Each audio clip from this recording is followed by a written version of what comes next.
20 months ago, our country was facing tremendous economic challenges. Escalating costs of essential household commodities, high fuel prices, rapid depreciation of the Kenya shilling, and spiraling public debt were threatening to ground our economy. My administration has worked hard so that today the prices of essential commodities like unga have dropped from 240 shillings for a 2-kilogram packet to Kenya shillings 100, majorly attributed to our fertilizer subsidy program, the resilience of our farmers, and good rains that were given to us by God. During the period, we reduced the price of fertilizer also from 7,500 to 2,500. Petrol prices have come down from a high of 217 to now 187 a litre. The shilling has strengthened against the dollar from a high of 165 to now 127, 128. We have made significant progress in pulling the nation back from the brink of debt distress. Our debt situation is better managed, and our budget now has space for investment and in programs aimed at easing the hardship on vulnerable people and creating opportunities for us.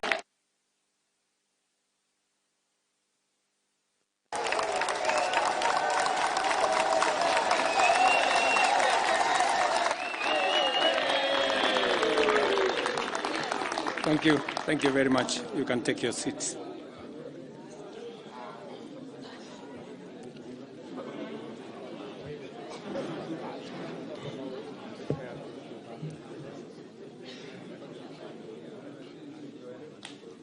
When I assumed office 20 months ago, our country was facing tremendous economic challenges. Escalating cost of essential household commodities, high fuel prices, rapid depreciation of the Kenya shilling, and spiraling public debt were threatening to ground our economy. My administration has worked hard and consistently so that today the prices of essential commodities like unga have dropped from 240 shillings for a 2-kilogram packet to Kenya shillings 100, majorly attributed to our fertilizer subsidy program, the resilience of our farmers, and good rains that were given to us by God. During the period, we reduced the price of fertilizer also from 7,500 to 2,500. Petrol prices have come down from a high of 217 to now 187 a litre. The shilling has strengthened against the dollar from a high of 165 to now 127, 128. We have made significant progress in pulling the nation back from the brink of debt distress. Our debt situation is better managed, and our budget now has space for investment and in programs aimed at easing the hardship on vulnerable people and creating opportunities for our young people. Our GDP grew by 5.6% last year, ranking Kenya among the 27 fastest growing economies in the world. Our inflation figures have fallen from a high of 9 and 8 in May last year to 5% in April this year. It is instructive for the nation to know that for every 100 shillings we collect as taxes, we spend 61 shillings in debt service. We have paid Kenya's Eurobond debt that was borrowed in 2014 of $2 billion that has been hanging around our neck. We paid the last installment of $500 million last week. Today, Kenya's debt burden is much less, more sustainable, and we are on course to redeem our country from the discomfort of debt and assert our sovereignty. Early this year, Treasury had proposed a budget of 4.18 trillion. I did direct that it be reduced by 200 billion to come down to 3.99 trillion.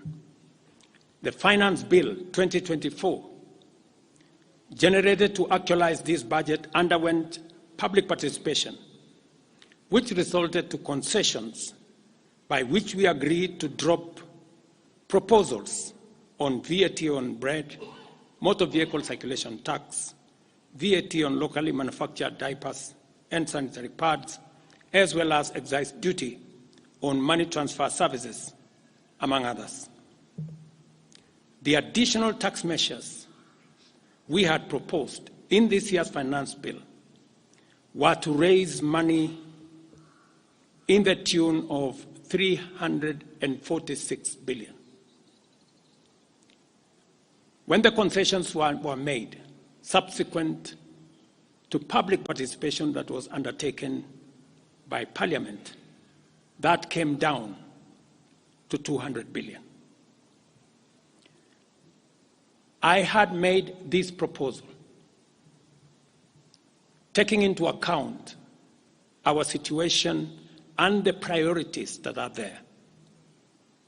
I want to thank the members of Parliament seated behind me and those who voted yes for identifying the priority areas of our nation. Because when I made the proposals to Parliament with my cabinet, we had certain critical priorities for the nation. Number one is our agriculture. We did make recommendation, and part of the money we were going to raise from the finance bill was 10 billion shillings that will go to fertilizer subsidy, 18 billion shillings that would go to making sure that junior secondary school teachers, 46,000 of them would be confirmed on permanent and pensionable basis. We are very clear in our minds that education being the greatest equalizer, no child in Kenya should go to a school where there is no teacher or where there are no adequate teachers. It is because of that reason that in this finance bill also, we had committed to hire an extra 20,000 teachers. We also had envisioned, because of the program of last mile connectivity to homes, especially in rural areas, we had committed 14.5 billion shillings, 50 million for every constituency for the last mile connectivity. Because we realize that there are many people who today cannot go to hospital because they cannot afford, because they have no health insurance. We had committed 6 billion shillings to operationalize our universal health coverage plan that would make it possible for every citizen to have a health insurance, those who cannot afford to be paid for by the government of Kenya, and to also operationalize the chronic illness fund that would make it possible for those who suffer from cancer, diabetes, hypertension, to be able to go to hospital, be treated, and go home without being asked for any money. We also had planned to put in money for our coffee farmers to retire the heavy debts that are bedeviling our coffee farmers. We also had allocated money for our sugarcane farmers to make sure that our sugarcane farmers get out of the debts that they're in. We had also committed to our milk farmers 2 billion shillings to make sure that every farmer is paid a minimum of 50 shillings per litre to make sure that these farmers, very hard-working citizens of our nation, get a fair return for their hard work and for feeding our nation.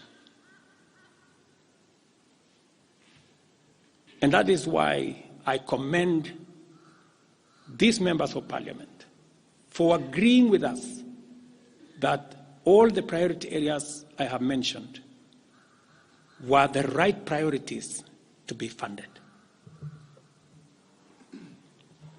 And by so doing, they supported the proposal to incorporate also the views of the people. These members of parliament came back to us after they went to listen to the people of Kenya. And they came back and reduced the budget on their own by 146 billion shillings. Notwithstanding all these concessions, it has become evident that members of the public still insist on the need for us to make more concessions. And because I run a government, but I also lead people, and the people have spoken,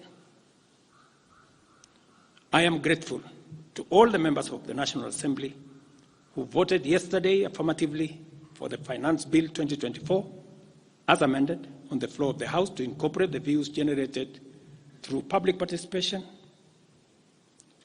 And following the passage of the bill, the country witnessed widespread expression of dissatisfaction with the bill as passed, regrettably resulting in the loss of life, destruction of property, and disintegration of constitutional institutions. On my own behalf, and on behalf of these members and many other Kenyans, I send my condolences to the families of those who lost their loved ones in this very unfortunate manner. Consequently, having reflected on the continuing conversation around the content of the Finance Bill 2024, and listening keenly to the people of Kenya who have said loudly that they want nothing to do with this Finance Bill 2024, I concede, and therefore I will not sign the 2024 Finance Bill, and it shall subsequently be withdrawn, and I have agreed with these members that that becomes our collective position.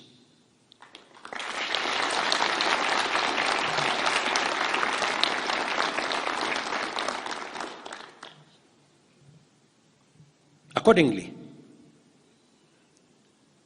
there is need for us as a nation to pick up from here and go into the future. And I am therefore proposing that because we have gotten rid of the Finance Bill 2024, it is necessary for us to have a conversation as a nation going forward. How do we manage the affairs of the country together? How do we manage our debt situation together? How do we work on the budget with the deficits that now exist together? And as I committed last Sunday, I will be proposing an engagement with the young people of our nation, our sons and daughters, for us to listen to them. As I said on Sunday, listen to their views, listen to their proposals, their ideas, their concerns, and what they think we should do better as we go forward. I am also recommending a multi-sectoral, bipartisan, multi-stakeholder engagement from civil society, religious organizations, professional bodies, for us as a nation to speak to the future of our country, again, together. And this will be on matters that are contained in the bill and matters that the people of Kenya have canvassed in the conversation that has been going on. In this regard as well, I am directing for immediate further austerity measures to reduce expenditure, starting with the Office of the President,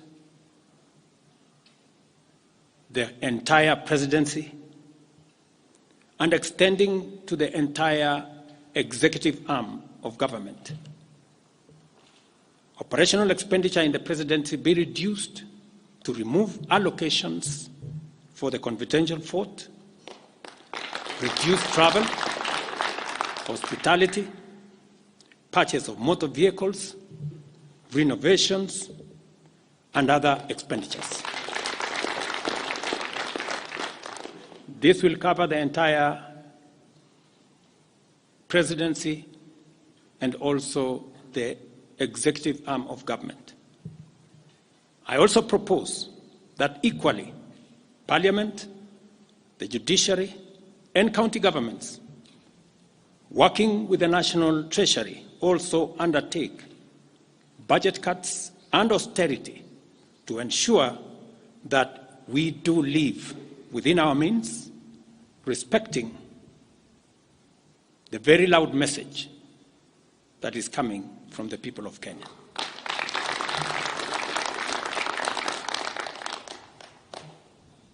And let me confirm that I have discussed with many stakeholders. I will be meeting some of them shortly after this meeting on charting a way forward that makes sure that we carry the whole nation in this very important journey as we go into the future as a country. Let me also confirm that as we deal with austerity, the loud message on dealing firmly, decisively, and expeditiously with corruption is a matter that we have discussed and we have agreed that it will take the front banner as we go into the future. We will continue to do this and carry out this very important conversation. And I want to remind us that we should proceed within the foundational principles upon which our nation is founded, namely constitutionalism, adherence to the rule of law, and respect for constitutional institutions. We must continue to operate within the parameters of the law. I thank you.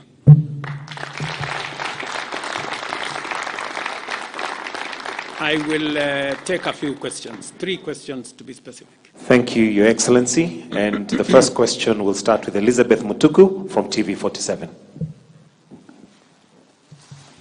Good evening. My question is on young leaders from the Gen Z generation who were abducted yesterday and the day before yesterday. What happens to that? Second, there were young people who were killed during the demonstrations. What do you speak of that as the head of state? Thirdly, how do we move forward on the budget cuts, especially now that you've said that we're going to have austerity measures, yes, but how then do we secure development? Thank you very much. Please. No, it's okay. So I have said young people, 6 to be exact, 6 people yesterday lost their lives. Very unfortunately, they shouldn't have lost their lives. And I have said it is a very unfortunate situation. I wish that would not have happened. And there is a framework that will make sure that those 6 Kenyans who died yesterday will be accounted for. Number 2, I did promise the country that there will be no extrajudicial killings going forward. And ever since I came into office, there is not one incident of extrajudicial killing. What you said about abduction are statements that were attributed to some of our civil society groups, but all the people they mentioned have since been found in police custody, and those that were already processed were already released.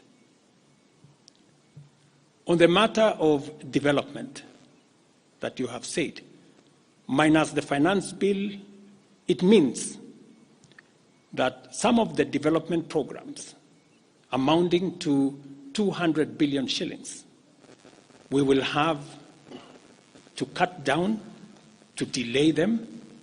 They will have to wait, some of them, for next year. We will try it again. We will try next year to find some money. Some of them we will have to cancel because that's the nature of things. And it is because the people of Kenya have spoken loudly that they want a leaner budget for us as a country. Question number 2. We'll take the next question from Busara, K24. Naam, swali langu la kwanza ni wazi kwamba matumaini ya vijana wa Gen Z na baadhi ya Wakenya kwa wabunge yamepungua kabisa ama hata yamepotea. Kwa hivyo kama rais unachukua hatua gani kuhakikisha kwamba tunawahusisha vijana katika maamuzi muhimu hasa katika masuala ambayo yanalenga taifa ama ujenzi wa taifa? Swali lingine, je, utahakikisha vipi uwazi katika mpango wako wa kupunguza matumizi serikalini? Maana yake umesema kwamba kuna austerity measures. Je, kutakuwa na transparency? Na swali la mwisho, ningependa kujua kama pengine kutakuwa na fidia kwa wale ambao walifariki, hususan kwa familia kwa wale ambao walifariki hapo jana, na je, serikali itasimamia malipo ya wale ambao hospitalini hivi sasa wanapokea matibabu kutokana na majeraha waliopata hapo jana? Asante. Thank you very much. About 214 Kenyans were involved in various skirmishes, and many of them went to hospital. 95 of them were treated and released. Some of them, I think one is still in ICU, and others, I think 14, the minister is here, are still in hospital. But majority of them were treated and released yesterday. As I have told you, on those who lost their lives, there will be a mechanism of how they will be accounted for. On the young people, whom you have said, how do we listen to them? Let me say the following. Number one, I did make a very clear, determined program to create opportunities for young people to work. It was in our manifesto. It is in my plan. As I talk to you, 3 of the programs are going on. The housing program today has 160,000 young people working as engineers, as architects, as quantity surveyors, plumbers, masons, carpenters, artisans, transporters, accountants.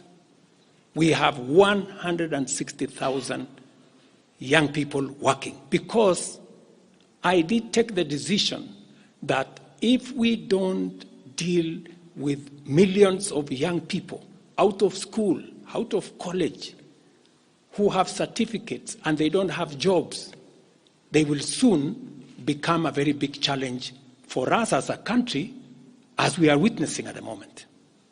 All the young people you see, they are looking for opportunity. They are looking for jobs. And that is why our housing program, once it is fully rolled out, we will have a minimum of 500,000 young people working in our housing program. Number 2, I have been very clear on making sure that additional to our housing program is our digital infrastructure, the digital superhighway, the digital hubs, and the whole ecosystem of what we are doing in creating digital jobs. I was in Ruto with Honorable Kingara, who's right there, not more than a month and a half ago, launching a hub that will hire 4,500 young people under CCI. In this budget, we had added 10 billion shillings to CDF for them to be able to construct ICT hubs in each ward in the Republic of Kenya. That would give opportunities for 200 to 300 young people in every ward to access internet, to be trained, to have a hub, and to monetize their digital skills. We will still find another way of implementing this plan, even if we have to cut back on CDF, if that is what is going to happen.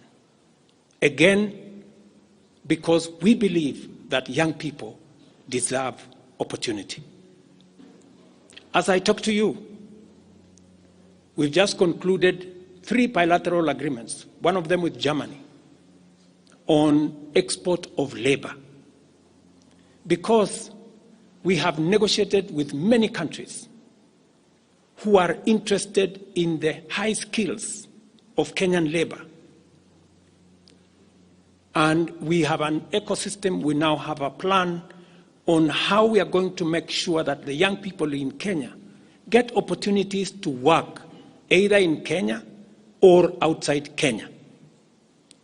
In fact, just last week, I saw on the headlines of one of the dailies, there was a gentleman from my village. He was put on the headline. And he said he operated from where I used to operate, selling chicken. That's why they put him in the headline. And his complaint was, you see, the president has not done well because in this village, many people are going to look for jobs outside Kenya. That gentleman did not know that those people in our village that have gone to Saudi Arabia or UAE, I am the one who supported the program for them to go as part of the export of labor. So he thought that those people were going away because there were no jobs in Kenya. But it is part of this plan I have kept on talking about, because I think it was called Misoy or somebody. If you go and check the headline, I think of last week, Thursday or Friday, he was there. He didn't know, the good young man, that I think we have almost 500 or 400 and something people around that village that have actually gotten jobs outside Kenya. And they are changing that village. And that is actually an admission by that gentleman that our plan on export of labor is working.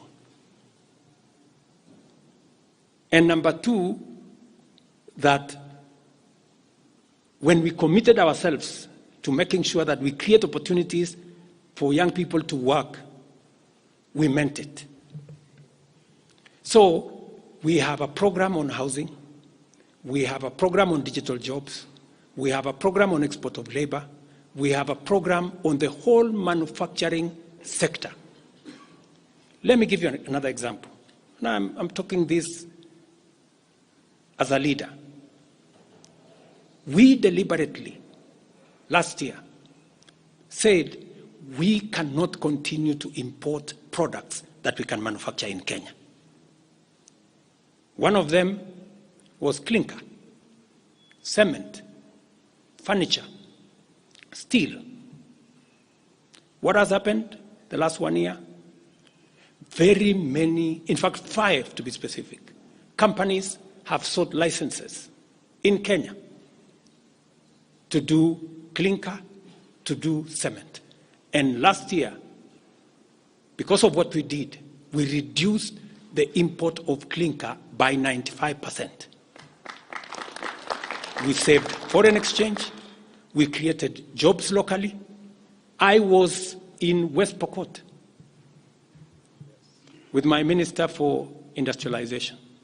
I'm sure the members of West Pokot, they are here. They were there with me in West Pokot, opening a clinker factory that now hires 2,500 young Kenyans, with another almost 2,000 as drivers, support staff. A big market now in West Pokot. Expanding manufacturing in Kenya is the right thing. And it is the reason why some of our policy interventions on matters like imported stuff that are being manufactured in Kenya. For example, we have said substandard, low quality imported sanitary pads from China and other places. How can they come into Kenya when we have 10 companies in Kenya hiring Kenyan young people? How can they come and compete here? All the products that we are manufacturing locally, we must protect our local industries so that they create jobs locally, so that they create opportunities locally.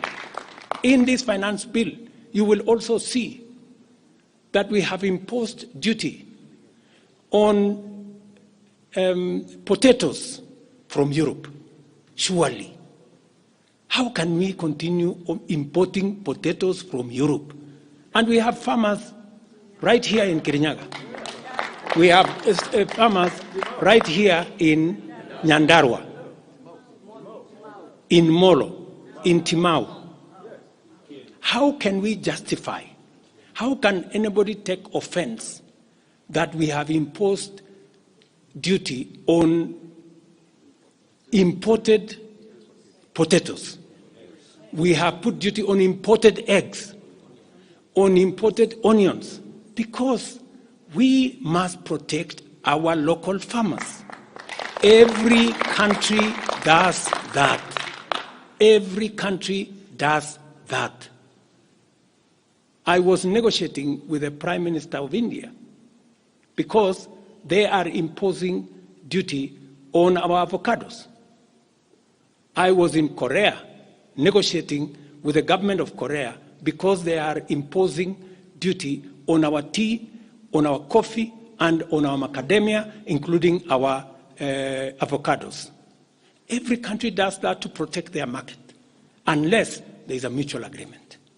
So these are amongst the things we are doing to make sure that we grow our local manufacturing, create local jobs, create local wealth. That is how we are going to move forward as a country. We cannot continue to be a supermarket for other people's factories. It is important that we also produce our own products. Our young people can produce products in Kenya which are of high quality, which are of international standard, and we can do that. So I just wanted to clarify this point because it is addressing the young people of our country. And I am looking forward to a conversation with my sons and daughters, the young people of this nation, to explain to them the opportunities that they have, and I want to listen to them. What additionally do they want me to do? What can we do better? And how can we move the country forward together? Thank you very much. Thank you, Excellency. That marks the end of the question session. Thank you very much, Your Excellency.